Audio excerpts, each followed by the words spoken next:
हम मिसगाइड हो रहे हैं।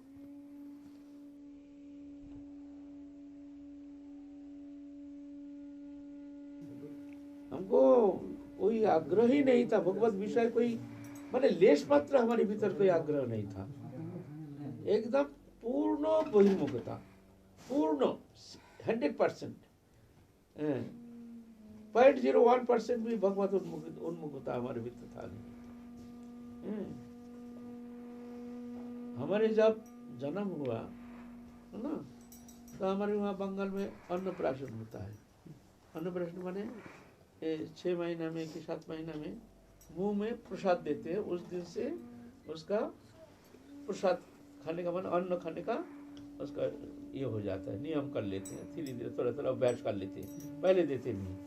तो उसका एक अनुष्ठान होता है, बड़ा अनुष्ठान, शादी ब्याह की तरफ बहुत खर्चा होता है उसमें भी।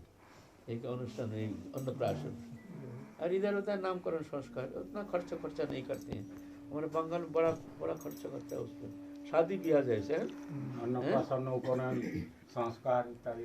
उपनयन से भी अन्नप्राशन में ज्यादा खर्चा करते हैं। अन्नप्राशन सब रिश्तेदार कुटुंब सब निमंत्रण करेंगे, भेंट ये सब चढ़ाएंगे। तो जिस दिन हमारे उपनयन संस्कार है, अन्नप्राशन, उपनयन संस्कार अन्नप्राशन, उस दिन 4-5 जटाजूटधारी साधु आ गए। आ करके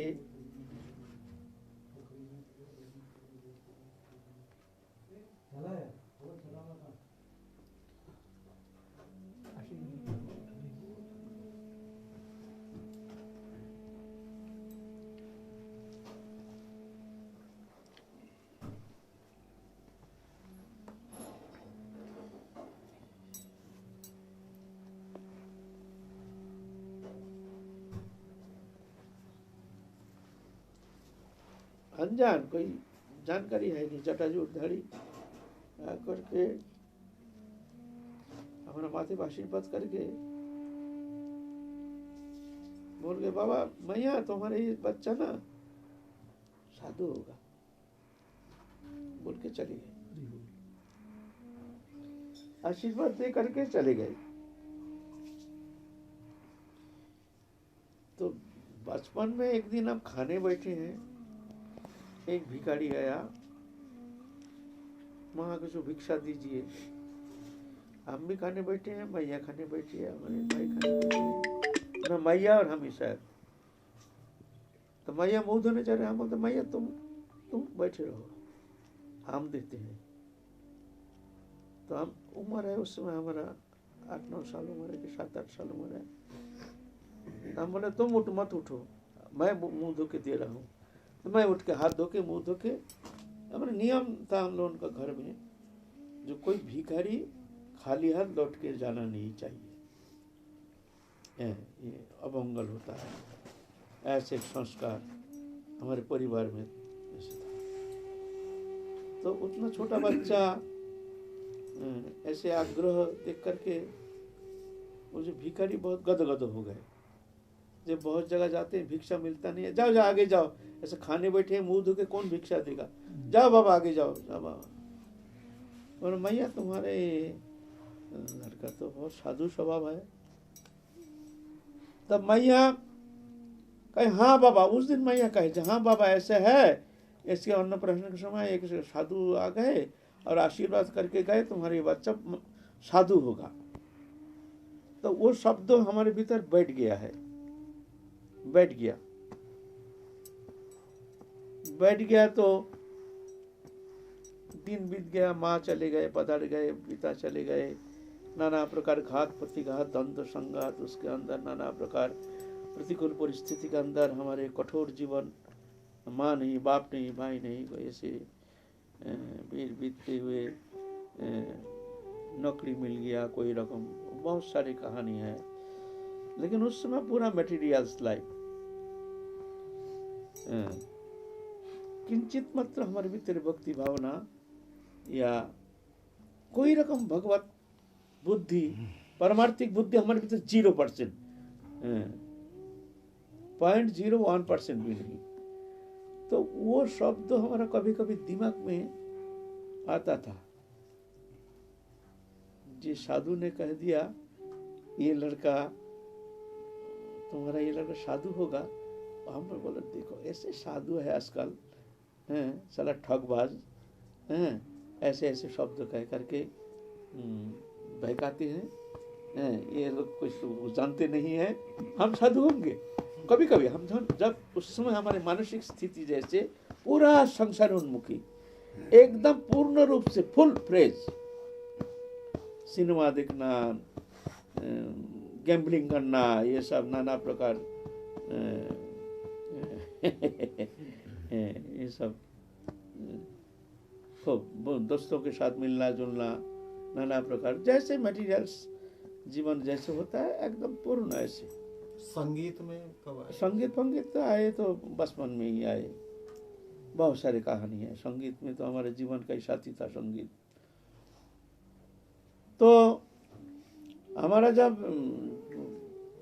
पूर्ण यौवन हमारा है उस समय, तो हमारा कभी कभी वो शब्द हमको मन में आता था, बोले देर ये कैसे शब्द कह दिया, हम साधु बनेंगे, हमारे भीतर तो लेश मात्र भगवती भावना है नहीं, ये कैसे हो सकता है।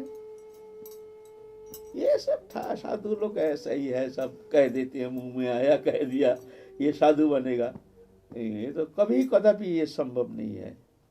कभी कभी मन में वो भाव माँ के शब्द हमको टोकता था कभी कभी हमारे भीतर, बोले ऐसा तो होना कभी कदापि संभव नहीं है, हमारी ये लाइफ स्टाइल है, ये लाइफ कभी भगवत भजन करेंगे कैसे कहते हैं, ऐसे सब साधु है आजकल, सब ठगबाज साधु है,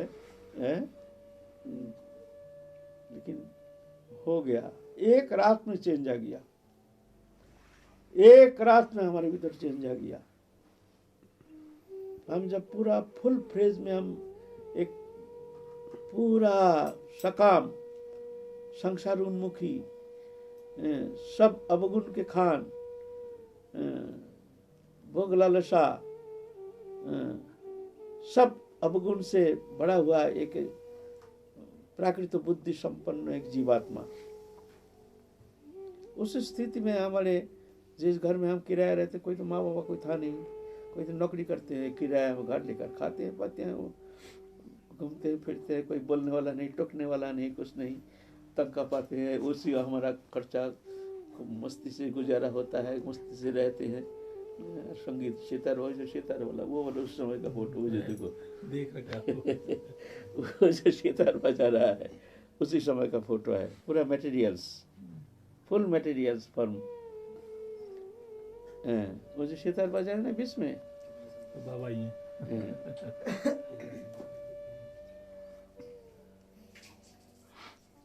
तो रात को ऊपर में एक मैया रहती थी, मैया तंत्र उपासना करती थी, देवी साधक, देवी उपासना, ऊपर में मंदिर था, देवी मंदिर, काली मंदिर, उपासना करती थी।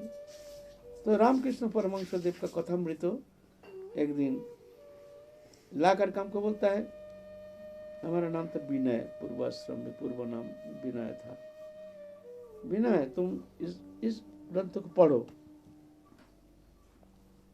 तो हमने रामकृष्ण कथामृत, हम बोले कथामृत अच्छा है, श्रद्धा तो थी नहीं लेकिन अश्रद्धा भी थी नहीं, ऐसे नहीं जो अश्रद्धा थी, ऐसा नहीं, श्रद्धा थी नहीं लेकिन अश्रद्धा भी नहीं थी, चलो पढ़ो।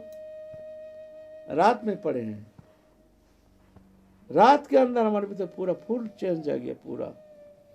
जहाँ हम जो जिस जीवन लीड कर रहे हैं ये कोई मनुष्य जीवन नहीं, इस जीवन का चेंज होना चाहिए।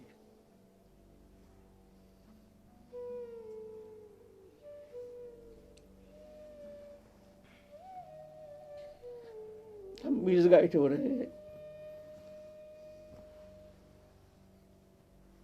गाइडलाइन हमारा ठीक नहीं है, ये फ्रेंड सर्कल, समाज जीवन, बंगाल में तो कोई आध्यात्मिक कोई भावना है ही नहीं, खान पान दूषित है, और इस जीवन का चेंज होना चाहिए, फुल चेंज होना चाहिए।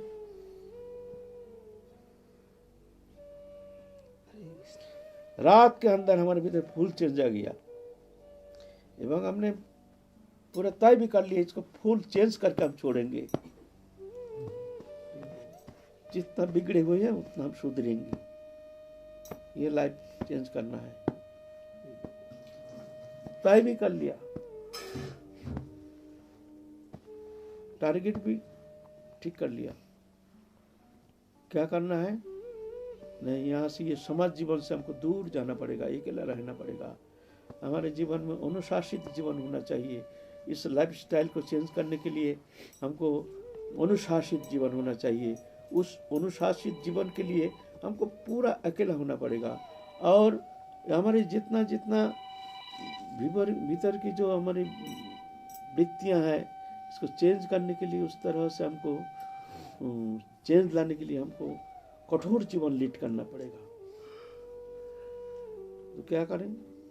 चलो यहाँ से छोड़ो, ऐसे जगह चलो जो हमको कोई पहचानता नहीं है, जानते नहीं है। ऐसे जगह के में घर लेकर के, किराया लेकर के हम अनुशासित जीवन लीड करेंगे। तो फिर वहाँ से हमने दूसरा जगह, अचिन अनजान जगह, 3 तला के ऊपर एक घर रूम ले लिया किराए में। अब शुरू हो गया हमारा अनुशासित जीवन। क्या करेंगे भाई? सारा दिन बैठे हैं, किसी से मिलना नहीं, जुलना नहीं, दरवाजा बंद कर दो, बैठे रहो। कहाँ तक बैठे रहेंगे? अच्छा नहीं लगता है तो क्या करें? आप क्या करें तो करें क्या? कुछ तो करना पड़ेगा। पारमार्थिक जीवन संबंध हमारा कोई धारणा नहीं।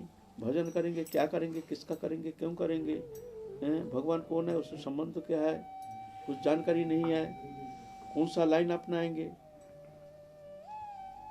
ये सब नाना प्रकार प्रश्न आकर के तो लेकिन एक ही वस्तु है, हमने एक बड़ा गीता खरीद लिया।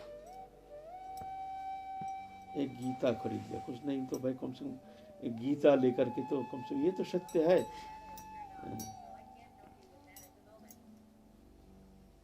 तो गीता में हम दिन रात गीता में एकदम लगे हैं। गीता में एक एक श्लोक बैठे, एक एक शब्द अच्छी तरह से। एवं उस समय हमको गीता की कृपा से बहुत अनुभव भी कराया ठाकुर जी ने। ठाकुर जी ने हमको गीता की सत्यता इस संबंध में हमको पूर्ण विश्वास दे दिया। जो गीता भगवत वाणी है, गीता सत्य है, ये विश्वास हमको ठाकुर जी ने दिला दिया। फिर ठीक है, गीता पढ़ने से होगा नहीं, गाइडलाइन हमको चाहिए। तो कलकत्ता यूनिवर्सिटी लाइब्रेरी, वहाँ पर एक दोस्त मिल गया, लाइब्रेरी में मतलब काम करता है, तो उससे दोस्ती हो गया। उसका कार्ड से हमको लाइब्रेरी में जो धर्मीय चैप्टर है, उस समय 9 लाख ग्रंथ था वो लाइब्रेरी में। अभी तो कितना होगा, 50 लाख तक होगा। ऐसे विशाल मंजिल का लाइब्रेरी है। तो हम वहाँ से चुन देते हैं, ये ग्रंथ हमको भेजो, ये ग्रंथ हमको भेजो। एक एक ग्रंथ पढ़ते हैं, फिर उसको दे देते हैं। फिर वो अपना कार्ड से, वो तो खड़ी सिक्का कहाँ पढ़ेंगे। फिर वो ग्रंथ हमको लाइब्रेरी ले जाता, कौन सा ग्रंथ चाहिए, धर्मीय ग्रंथ, एक तंत्र मार्ग, ज्ञान मार्ग, योग मार्ग, भक्ति मार्ग, ये वो भगवती साधक, ऐसा करते कि हमने 5 साल हमने ग्रंथ के अंदर डूबे रहे, सिर्फ तत्व जानने के लिए। तत्व क्या है? हम भजन करेंगे तो क्या भजन करेंगे, कौन सा भजन करेंगे, किसका भजन करेंगे, क्यों करेंगे, क्या संबंध है भगवान का, भगवान कौन है, हम कौन है, हमसे भगवान का संबंध क्या है, सृष्टि क्या है, सृष्टि से हमारा मतलब क्या है, सृष्टि हम कौन है, सृष्टि क्या है। ये सब जिज्ञासा जानने के लिए हम नाना प्रकार 7 साल तक, 6-7 साल तक ग्रंथ के अंदर डूबे रहे, सुबह से शाम तक। नौकरी तो ऐसे ही था, जाओ जाओ मत जाओ मत जाओ, तनख्वाह घर में आ जाता था। समय भी ऐसा मिल गया, 5-7 दिन पीछे एक बार ऑफिस जाते थे, अटेंडेंस का कोई नाम निशान नहीं, अटेंडेंस का जरूरत नहीं, जाओ तनख्वाह लो, घर में बैठे रहो। नौकरी भी ऐसे ही राजा का नौकरी था, राजा की कृपा से, और दिन रात ग्रंथ में डूबे रहते थे। लेकिन सभी ग्रंथ, सभी शास्त्र एक ही बात कहते थे, साधु संग। आप साधु संग कहाँ मिलेगा?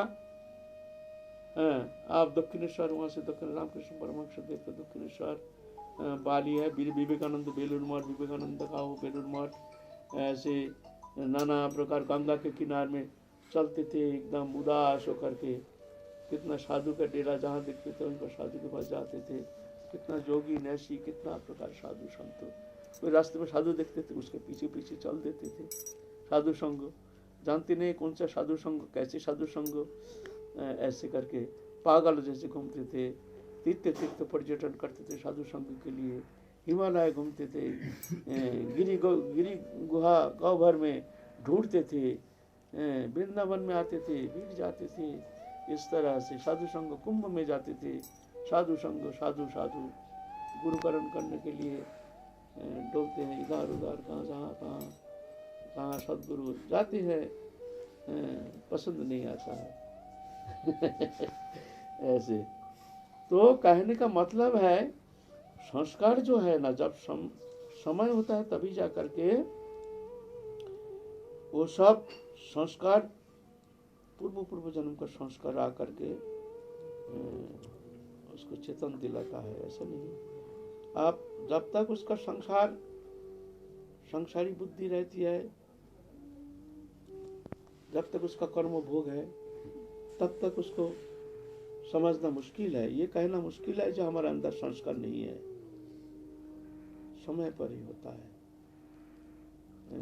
एक वृक्ष में एक फल खिला है, लेकिन और भी फूल है, वो भी धीरे धीरे वो भी फल होगा, उसमें से भी फल निकलेगा, पकेगा, वो भी फल होगा।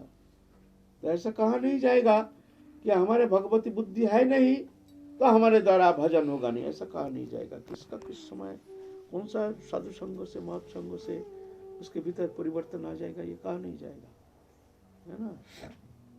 ऐसा नहीं है। निराश होने का कोई कारण नहीं है।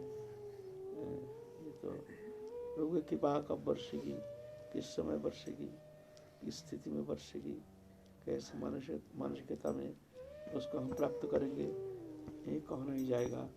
आशा भरोसा लेके बैठे रहना चाहिए, विश्वास लेकर के, निश्चल होकर के, दृढ़ विश्वास लेकर के उनके भरोसा में रहना चाहिए। विश्वास ही भक्ति मार्ग में चलने का एकमात्र अस्त्र है। विश्वास खो गया तो साधन जीवन में आगे चलना बहुत कठिन पड़ जाएगा। विश्वास ही है नहीं तो थोड़ी वो वजन टिकेगा, आगे चलेगा ही नहीं। तो विश्वास ही है बड़ा अस्त्र। विश्वास के बल पर तुम बहुत जल्दी निकाल जाओगे।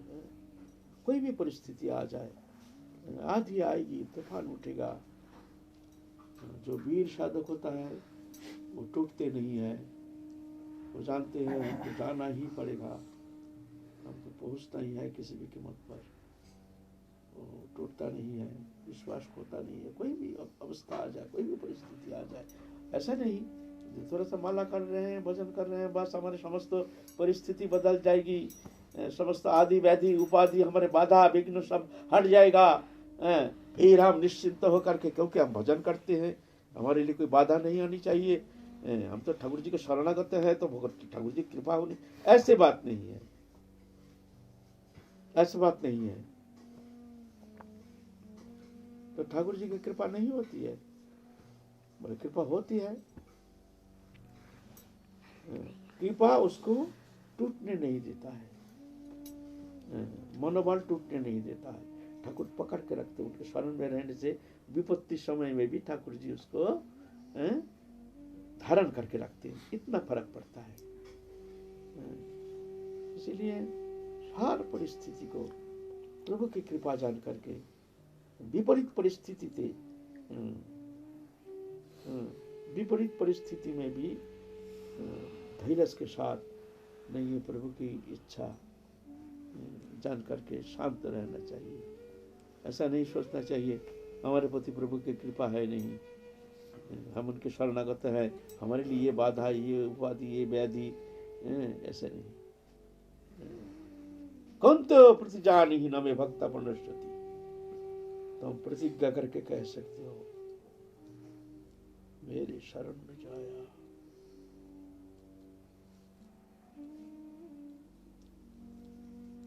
मैं उसको नष्ट होने नहीं देता।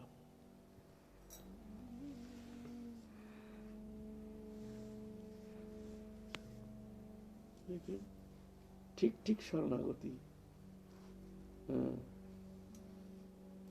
अन्न अभिलाषित सुमनम ध्यान कर्मादि अनाद्भुतम अनुकूल्यन कृष्ण अनुशीलनम भक्ति उत्तम। अन्न अभिलाषित सुमनम,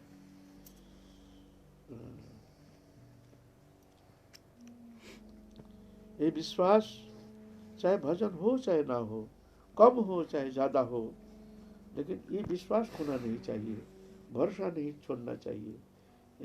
ये भरोसा और विश्वास छूट गया तो भजन जीवन में तुमको आगे बढ़ना बहुत कठिन हो जाएगा। विपत्ति समय में भी शांत रह करके, प्रभु की कृपा है हमारे प्रति, है, रहेगा, किसी भी कीमत में प्रभु हमको छोड़ेंगे नहीं, ऐसे विश्वास। चाहे हम कितने भी पापाचारी हो, दुराचारी हो, अभिचारी, व्यभिचारी, कुविचारी हो, प्रभु हमको छोड़ेंगे नहीं।